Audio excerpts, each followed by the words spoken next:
Bonsoir Sylvie Tomic, merci Bonsoir. d'avoir accepté notre invitation ce soir. Vous êtes l'adjointe déléguée à l'accueil et à l'hospitalité à la ville de Lyon. Alors ça fait un mois maintenant que la guerre a débuté en Ukraine. Les réfugiés arrivent en nombre à Lyon, dans la métropole, plus globalement un peu partout en France. Combien de réfugiés sont arrivés à Lyon déjà ? Alors c'est difficile de répondre à votre question. On n'a pas encore une vue exhaustive parce qu'il y a surtout au début, il y a beaucoup de personnes qui sont arrivées par leurs propres moyens parce qu'elles connaissaient des personnes à Lyon, voilà, des membres de la famille, etc. Donc elles sont venues. Nous on n'a pas forcément eu la vision de tout cela. On va avoir une vue plus exhaustive parce que maintenant donc l'État a mis en place la protection temporaire, dont peuvent bénéficier ces personnes qui vont aller s'enregistrer en préfecture. Donc à ce moment-là, on aura un décompte, si je puis dire, plus exact. Ce que je peux vous dire, c'est qu'en tout cas, on a environ 100 arrivées par jour. Donc c'est pas du tout des personnes forcément qui veulent toutes rester sur Lyon. Il y en a beaucoup qui sont en transit. Tout à fait. Alors surtout dans les premières semaines, on a eu beaucoup de personnes qui étaient en transit vers l'Espagne et le Portugal, qui s'arrêtaient pour passer la nuit à Lyon. On en a encore bien sûr, mais de plus en plus aussi, on a des gens qui souhaitent rester à Lyon. Donc par exemple, juste pour vous donner un exemple, la nuit de dimanche à lundi, je n'ai pas les chiffres de la dernière nuit, il y a eu 174 personnes hébergées sur Lyon et dont 60 qui allaient repartir le lendemain. Voilà, alors, ça c'est sur un focus vraiment à l'instant T. Voilà, sur une soirée, sur une nuit, les personnes qui restent sur Lyon. On le sait, ce sont essentiellement des femmes et des enfants qui arrivent. Comment la ville s'est organisée justement pour les accueillir? Vous avez mis des gymnases à disposition? Oui, tout à fait. Donc il y a 2 gymnases pour l'instant qui sont mis à disposition, donc un dans le 6e et un dans le 3e. C'est les localisations qui sont évidemment les plus pratiques parce que c'est proche de la gare de la Part-Dieu où il y a un point d'accueil qui est géré par la Croix-Rouge pour toutes les personnes qui arrivent par le train et puis qui avaient des correspondances aussi à gérer en gare. Donc c'est proche de la gare, c'est proche de Médecins du Monde pour les soins, c'est proche de l'Armée du Salut où les personnes prennent leur repas. C'est évidemment, voilà, c'est les lieux qui étaient les plus pratiques, donc qui ont été mobilisés. Alors en général, les gymnases, c'est vraiment pour une nuit, voire 2. C'est vraiment censé être très temporaire. Après, les personnes qui restent plus longtemps sont redirigées soit vers des centres d'hébergement, soit vers des nuitées d'hôtel. S'il devait y avoir plus de besoin d'accueillir encore plus de réfugiés, est-ce que vous avez les moyens? Est-ce que par exemple d'autres gymnases pourraient être réquisitionnés sur la ville? Vous avez déjà travaillé sur ces éventualités? Oui, on y travaille. Alors en lien étroit avec la préfecture, bien sûr, puisque c'est la préfecture aussi qui organise tout cela au niveau local. Alors a priori, alors je dis bien a priori parce que ça peut changer, ça change tous les jours. Évidemment, la situation évolue très vite. Les possibilités d'hébergement en gymnase se situerait plutôt en dehors de Lyon maintenant.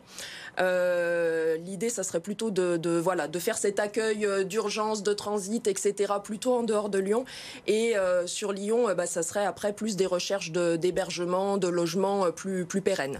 Pour les gens qui veulent rester, justement. Justement, j'allais y venir, puisque malheureusement, on craint tous que le conflit s'éternise, que les réfugiés arrivent encore plus nombreux dans la métropole. Et vous le disiez, les gymnases, évidemment, ce sont des solutions temporaires pour une nuit seulement. Est-ce qu'il y a des logements qui pourront être mis à la disposition de ces réfugiés qui souhaitent rester à Lyon? Alors c'est des choses qu'on étudie au niveau de la ville, comme dans dans beaucoup de collectivités. L'État a sollicité aussi les collectivités pour avoir les capacités d'hébergement. Donc bien sûr on analyse tout ça. Après, sans oublier aussi bien sûr tous les autres publics qui ont besoin de logement et d'hébergement à Lyon. On sait que la situation n'est pas simple. Donc voilà, on fait au mieux pour arriver à concilier tout cela. Et il y a eu aussi, ça a été aussi pas mal relayé, toutes ces propositions spontanées d'habitantes et d'habitants d'hébergement citoyen. Vous avez reçu beaucoup de on en a reçu, on en a reçu à peu près 1000 sur Lyon.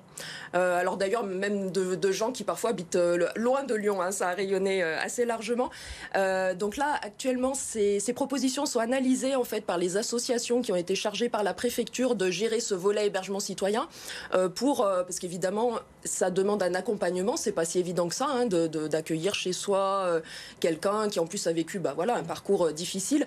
Donc il va y avoir un entretien avec ces personnes qui se sont proposées pour accueillir et puis après les associations feront la mise en lien entre les hébergeurs et les hébergés. Mais juste ce que je voulais préciser, c'est que du coup c'est normal pour toutes les personnes qui se sont proposées pour héberger chez elles, que c'est normal que jusqu'à présent elles n'aient pas eu de retour, parce que des fois on est contacté en disant j'ai pas eu de réponse. C'est tout à fait normal, c'est en train d'être analysé et ça va se mettre en place. Il y a une organisation, effectivement, on le comprend. Il faut qu'il y ait un accompagnement à mettre en place, bien sûr. Pour les enfants qui restent, il y a aussi la question de la scolarité. On l'a vu sur BFM Lyon, hein, dans d'autres communes, les enfants commencent à aller à l'école. Est-ce que c'est le cas aussi sur la ville de Lyon? Les enfants sont scolarisés également? Oui. Alors ça commence doucement, puisqu'actuellement, il y en a 24 qui sont scolarisés sur tout Lyon. Alors effectivement, ça c'est un sujet évidemment qu'on travaille aussi de manière étroite, alors avec l'inspection académique notamment.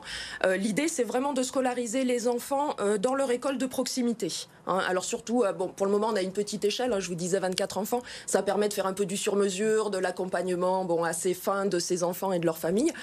Si on arrive sur des nombres plus importants, il y aura peut-être, il y a une réflexion sur l'idée d'avoir des classes un peu dédiées pour l'apprentissage du français, de manière un peu accélérée uniquement.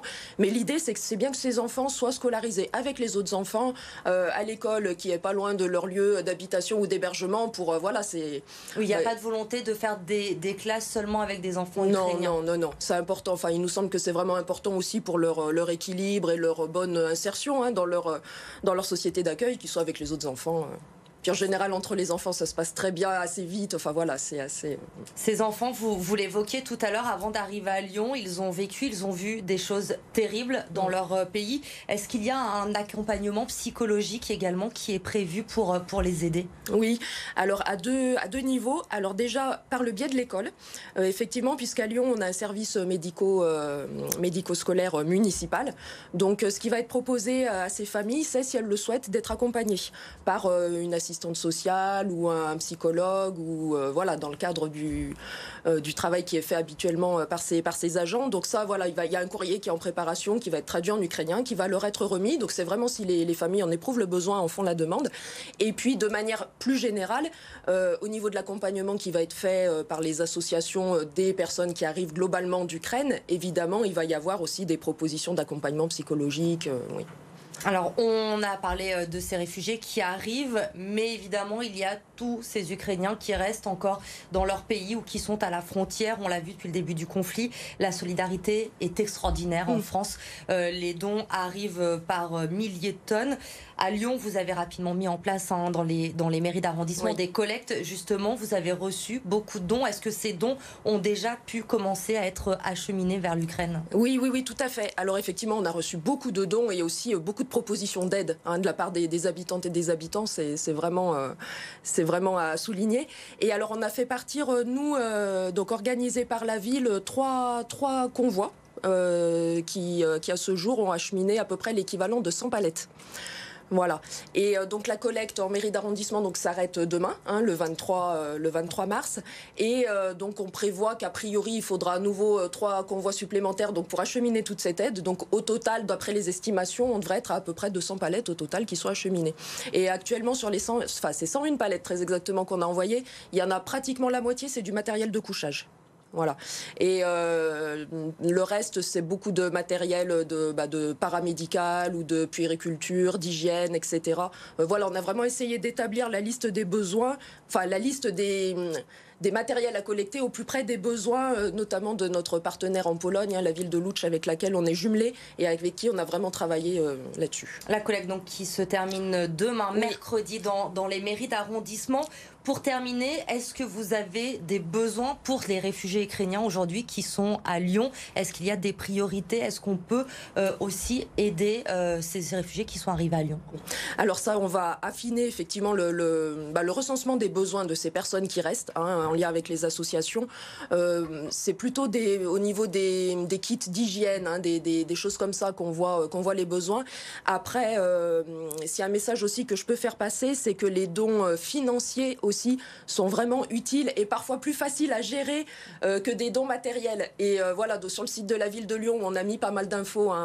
On fait une liste, évidemment non exhaustive, mais d'associations où les dons financiers peuvent être dirigés. Et après, les associations, en fonction de leurs besoins, peuvent se procurer les matériels nécessaires. Et c'est ce que nous disait effectivement un représentant du Secours populaire que nous avons reçu sur ce plateau et qui nous disait l'importance aussi des dons financiers en ce moment essentiel. Merci beaucoup Sylvie Tomic d'avoir été notre invitée ce soir sur le plateau de BFM Lyon.